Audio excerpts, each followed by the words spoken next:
بسم اللہ الرحمن الرحیم الحمدللہ وحدہ والصلاة والسلام علی من لا نبی بعدہ اما بعد فاعوذ باللہ من الشیطان الرجیم بسم اللہ الرحمن الرحیم قل ان کنتم تحبون اللہ فاتبعونی یحببکم اللہ ویغفر لکم ذنوبکم واللہ غفور الرحیم آمنت باللہ صدق اللہ مولانا العظیم۔ ناظرین کرام، السلام علیکم ورحمۃ اللہ وبرکاتہ۔ اور نبی کریم علیہ السلام کے زمانہ اقدس میں دیکھیں،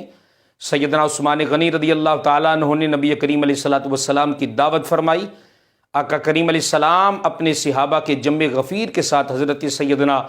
عثمان غنی ذی النورین رضی اللہ تعالیٰ عنہ کے گھر جب تشریف لے کے جاتے ہیں تو سیدنا عثمان غنی رضی اللہ تعالیٰ عنہ آقا کریم علیہ السلام کے پیچھے پیچھے آپ چلتے ہیں اور آقا کریم علیہ السلام کے قدمین مبارک کو گنتے چلے جاتے ہیں، 1 2 3 4 5 6 7، جتنے بھی قدم چل کے میرے آقا کریم علیہ السلام سیدنا عثمان غنی کے گھر تشریف لے جاتے ہیں۔ اس خوشی میں، اس محبت برے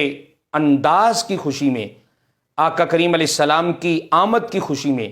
آقا کریم علیہ السلام کی تشریف آوری کی خوشی میں جتنے قدم آقا کریم علیہ السلام حضرت سیدنا عثمان غنی ذی النورین رضی اللہ تعالی عنہ کے گھر تشریف لے کے جاتے ہیں، جتنے قدم چل کر سیدنا عثمان غنی رضی اللہ تعالیٰ عنہ اتنے غلام آزاد فرماتے ہیں۔ یہ نبی کریم علیہ السلام سے محبت کا، عقیدت کا،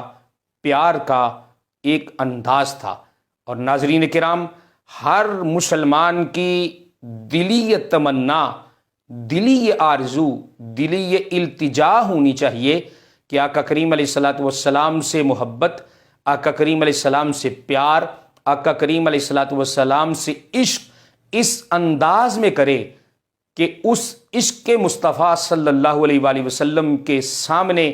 ساری دنیا کے عشق ہیچ نظر آئیں۔ آقا کریم علیہ السلام کا عشق سب سے بلند اور بالا نظر آئے۔ اللہ ہم سب کو آقا کریم علیہ السلام کے روضہ پاک کی بار بار حاضری نصیب فرمائے۔ وآخر دعوانا ان الحمد للہ رب العالمین۔